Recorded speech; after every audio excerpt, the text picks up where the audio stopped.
ನಮಸ್ತೆ ಮಿತ್ರರೇ, ಇವತ್ತೊಂದು ಆರೋಗ್ಯದಾಯಕವಾದ ಪಾನೀಯದೊಂದಿಗೆ ಬಂದಿದ್ದೇನೆ. ಬೆಳಗಿನ ಹೊತ್ತಲ್ಲಿ ಇದನ್ನು ಕುಡಿದ್ರೆ ಆರೋಗ್ಯಕ್ಕೆ ಬಹಳ ಉತ್ತಮ. ಯಾರಿಗೆಲ್ಲ ತಲೆ ಕೂದಲು ಉದುರುವ ಪ್ರಾಬ್ಲಮ್ ಉಂಟು, ಯಾರಿಗೆಲ್ಲ ಮುಖದ ಕಾಂತಿಯನ್ನು ಹೆಚ್ಚಿಸಬೇಕಂತ ಉಂಟು, ಯಾರಿಗೆ ಡೈಜೆಷನ್ ಪ್ರಾಬ್ಲಮ್ ಉಂಟು, ಅಲ್ಲದೆ ಯಾರಿಗೆ ಲಿವರ್ನಲ್ಲಿ ಸ್ವಲ್ಪ ಸ್ಲೈಟಾಗಿ ಪ್ರಾಬ್ಲಮ್ ಇರ್ತದೆ ಅಂಥವರು ಇದನ್ನು ಕುಡಿದ್ರೆ ಲಿವರನ್ನು ಕ್ಲೆನ್ಸ್ ಮಾಡುವಂತಹ ಶಕ್ತಿಯು ಈ ಪಾನೀಯಕ್ಕಿದೆ. ಹಾಗಿರುವಾಗ ಈ ಪಾನೀಯವನ್ನು ಮಾಡಲಿಕ್ಕೆ ಬೆಟ್ಟದ ನೆಲ್ಲಿಕಾಯನ್ನು ಯೂಸ್ ಮಾಡಿದ್ದೇನೆ ನಾನು. ಅದರ ಒಟ್ಟಿಗೆ ಇನ್ನು ಏನೇನು ಸಾಮಗ್ರಿಗಳನ್ನು ಹಾಕಿದ್ದೇನೆ ಎಂದು ನೋಡುವ ಮೊದಲು ಯಾರೆಲ್ಲ ನನ್ನ ಚಾನಲನ್ನು ನೋಡ್ತಿದ್ದೀರಿ, ಯಾರೆಲ್ಲ ಇನ್ನೂ ಸಬ್ಸ್ಕ್ರೈಬ್ ಮಾಡಿಲ್ಲ, ದಯವಿಟ್ಟು ಸಬ್ಸ್ಕ್ರೈಬ್ ಮಾಡಿ, ಸಪೋರ್ಟ್ ಮಾಡಿ ಅಂತ ಹೇಳುತ್ತಾ ಬನ್ನಿ ಈ ಒಂದು ಆರೋಗ್ಯಭರಿತವಾದ ಪಾನೀಯವನ್ನು ಹೇಗೆ ಮಾಡುವುದು ಎಂದು ನೋಡೋಣ. ಮಿತ್ರರೇ, ಇವತ್ತು ನಾವೊಂದು ಹೆಲ್ದಿ ಡ್ರಿಂಕ್ ಅಂದರೆ ಮಾರ್ನಿಂಗ್ ಬೆಳಗಿನ ಹೊತ್ತಲ್ಲಿ ಕುಡಿಯುವಂತಹ ಈ ನೆಲ್ಲಿಕಾಯಿಯನ್ನು ಬಳಸಿ ಮಾಡಿದಂತಹ ಒಂದು ಪಾನೀಯ. ಹೆಚ್ಚಾಗಿ ಇದನ್ನು ನಾವು ಈ ಯಾರು ಡೆಲಿವರಿ ಆಗ್ತಾರೆ ಅಂಥವರಿಗೆ ಈ ಕೂದಲು ಉದುರುವಂತಹ ಪ್ರಾಬ್ಲಮ್ ಬಹಳ ಇರ್ತದೆ. ಹಾಗಿರುವಾಗ ಬೆಳಗಿನ ಹೊತ್ತಲ್ಲಿ ಇದನ್ನು ನಾವು ಫ್ರಿಜ್ಜಲ್ಲಿ ಈಗ ನಾನು ಹೇಗೆ ಇದನ್ನು ಮಾಡೋದಂತ ಹೇಳಿಕೊಡ್ತೇನೆ. ಆಮೇಲೆ ಈ ಫ್ರಿಜ್ಜಿನ ಐಸ್ ಕ್ಯೂಬ್ನಲ್ಲಿ ಇದನ್ನು ಈ ಪಾತ್ರೆಯಲ್ಲಿ ಹಾಕಿ ಕ್ಯೂಬ್ಗಳಾಗಿ ಮಾಡಿಟ್ಟುಕೊಂಡು ಬೆಳಗಿನ ಹೊತ್ತಿನಲ್ಲಿ ಒಂದೊಂದು ಕ್ಯೂಬ್ಗಳನ್ನು ತೆಗೆದು ಕುಡಿದ್ರೆ ಸಾಧಾರಣ ಒಂದೂವರೆ ತಿಂಗಳು ಅಥವಾ 2 ತಿಂಗಳು ಮಾಡಿದರೆ ಆರೋಗ್ಯಕ್ಕಂತೂ ಬಹಳ ಉತ್ತಮ, ಡೈಜೆಷನ್ಗೆ ಸಹ ಬಹಳ ಉತ್ತಮ, ಹಾಗೂ ಈವನ್ ಸ್ಕಿನ್ ಸಹ ಸ್ವಲ್ಪ ಒಳ್ಳೆ ಗ್ಲೋ ಆಗ್ತದೆ.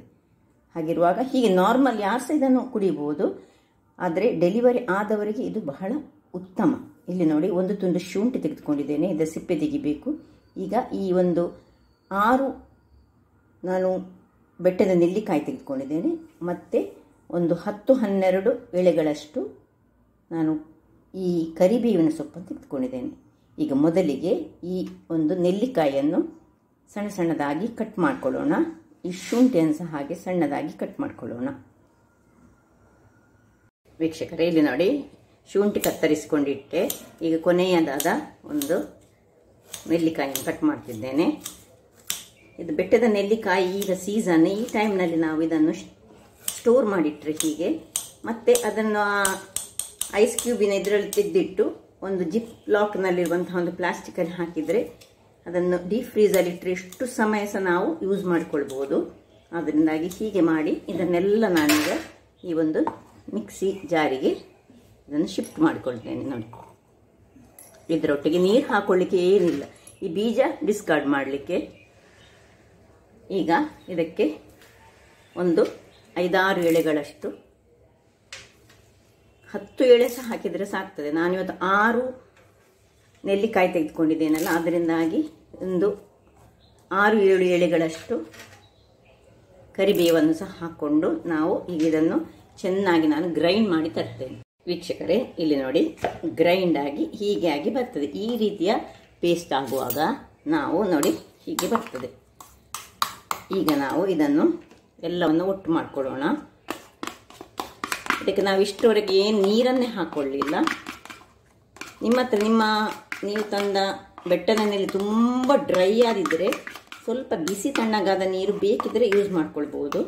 ನೋಡಿ, ಈ ರೀತಿಯ ಪೇಸ್ಟ್ ಆಗಿ ಬರ್ತದೆ. ಈಗ ಇದನ್ನೊಂದು ಒಳ್ಳೆ ಬಟ್ಟೆಯಲ್ಲಿ ಸೋಸಿಕೊಳ್ಳೋಣ. ನಾನು ಈ ಬಟ್ಟೆಯನ್ನು, ಬಿಳಿ ಬಟ್ಟೆಯನ್ನು ಬಿಸಿ ನೀರಿನಲ್ಲಿ ಸ್ವಲ್ಪ ಅದ್ದಿ ತಣ್ಣಗೆ ಮಾಡಿಕೊಂಡಿದ್ದೇನೆ.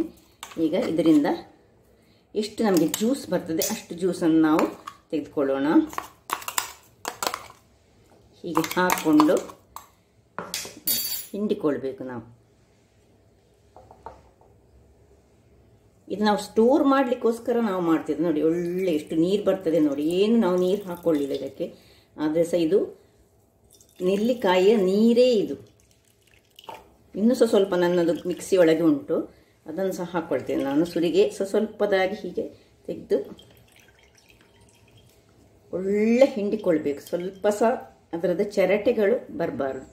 ಈಗ ಇದನ್ನು ಸ್ವಲ್ಪ ಸೈಡಿಗೆ ಇಟ್ಟುಕೊಂಡು ಪುನಃ ಉಳಿದ ಇದನ್ನು ಹೀಗೆ ನಾನು ಎಲ್ಲದರದ್ದು ರಸವನ್ನು ತೆಗೆದುಕೊಳ್ತೇನೆ. ನೋಡಿ, 2ನೇ ಸುತ್ತಿನಲ್ಲಿ ಸಹ ಸ್ವಲ್ಪ ನೋಡಿ ಎಷ್ಟು ನೀರು ಬರ್ತದೆ ನೋಡಿ, ಸ್ವಲ್ಪ ಉಳಿದದ್ದು. ಈಗ ಈ ಚಿರಟೆಯನ್ನು ಏನು ಮಾಡೋದು ಹೇಳಿದರೆ, ಈ ನೋಡಿ ಇದು ಉಳಿದಂತಹದ್ದು, ಇದು ಮಾಡಿದಂತಹದ್ದು. ಇದನ್ನು ನಾವು ತೆಂಗಿನಕಾಯಿ ಹಾಕಿ ಚಟ್ನಿಯನ್ನು ಮಾಡಿಕೊಳ್ಬೋದು. ಇದಕ್ಕೆ ಸ್ವಲ್ಪ ನೋಡಿ, ಇದು ತೆಗೆದುಟ್ಟಂತಹದ್ದು. ಇದನ್ನು ನಾವು ಇದಕ್ಕೆ ಸ್ವಲ್ಪ ಉಪ್ಪು ಮತ್ತು ತೆಂಗಿನಕಾಯಿ, ಒಂದು ಮೆಣಸು ಸೇರಿಸಿ ಇದರ ಚಟ್ನಿಯನ್ನು ಸಹ ಮಾಡ್ಬೋದು. ಈಗ ಇದನ್ನು ಹೇಗೆ ಸ್ಟೋರ್ ಮಾಡೋದು ಹೇಳಿದರೆ, ಹೀಗೆ ಇಂತಹ ನಮ್ಮ ಇದರಲ್ಲಿ ಸ್ವಲ್ಪ ಒಂದೊಂದು ಇದರಲ್ಲಿ ಹಾಕೊಂಡು ನಾವು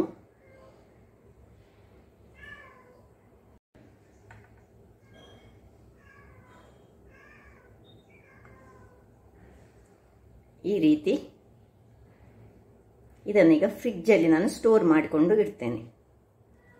ಇಟ್ಟು ಇದು ಐಸ್ ಕ್ಯೂಬ್ ಆಗೋ ಹಾಗೆ ನೋಡ್ಕೊಳ್ತೇನೆ. ವೀಕ್ಷಕರೇ ನೋಡಿ, ನಿನ್ನೆಯ ಈ ಆಮ್ಲದ ಕ್ಯೂಬ್ಸ್ ಇದರಲ್ಲಿ ನಾನು ಫ್ರೀಝರಲ್ಲಿ, ಡೀಪ್ ಫ್ರೀಝರಲ್ಲಿ ಇಟ್ಟು ನಾನು ಸಾಧಾರಣ ಒಂದು 7-8 ಗಂಟೆಗಳ ಕಾಲದ ನಂತರ ತೆಗೆದು ಈಗ ಬೆಳಿಗ್ಗೆ ಇವತ್ತು ನಾನು ಈಗ ಇದರಲ್ಲಿ ನಾವು ಡೈಲಿ ನಾವು ಒಂದೊಂದು ಕ್ಯೂಬನ್ನು ಒಂದು ಅರ್ಧ ಗ್ಲಾಸ್ನಷ್ಟು ನೀರನ್ನು ಹಾಕ್ಕೊಂಡು, ಯಾರಿಗೆ ನೋಡಿ ಹೇರ್ ಫಾಲ್ದು ಪ್ರಾಬ್ಲಮ್ ಉಂಟು ಅಥವಾ ನಾನು ಹೇಳಿದ್ದೇನಲ್ಲ ಡೆಲಿವರಿ ಆದವರಿಗೆ ಹೆಚ್ಚಾಗಿ ಈ ಹೇರ್ ಫಾಲ್ ತುಂಬ ಆಗ್ತದೆ, ಮತ್ತು ಈ ಡೈಜೆಷನ್ ಪ್ರಾಬ್ಲಮ್ ಇದ್ದವರಿಗೆ ಎಲ್ಲ ಹೀಗೆ ಐಸ್ ಕ್ಯೂಬನ್ನು ಮಾಡಿ ಇದನ್ನು ಬೇಕಿದ್ರೆ ಜಿಪ್ ಲಾಗಲ್ಲಿ ಈ ಪ್ಲಾಸ್ಟಿಕ್ ಸಿಗ್ತದಲ್ಲ ನಮ್ಮ ಅದರಲ್ಲಿ ಹಾಕಿ ಡೀಪ್ ಫ್ರೀಝರಲ್ಲಿ ಇಟ್ಟರೆ 1 ವರ್ಷದವರೆಗೆ ಇದು ಬರ್ತದೆ, ಏನಾಗೋದಿಲ್ಲ. ಹೀಗೆ ನೋಡಿ ಇದನ್ನು ತೆಗೆದುಕೊಳ್ಬೇಕು. ಇದನ್ನು ನೋಡಿ ಹೀಗೆ ಟರ್ನ್ ಮಾಡಿಕೊಂಡು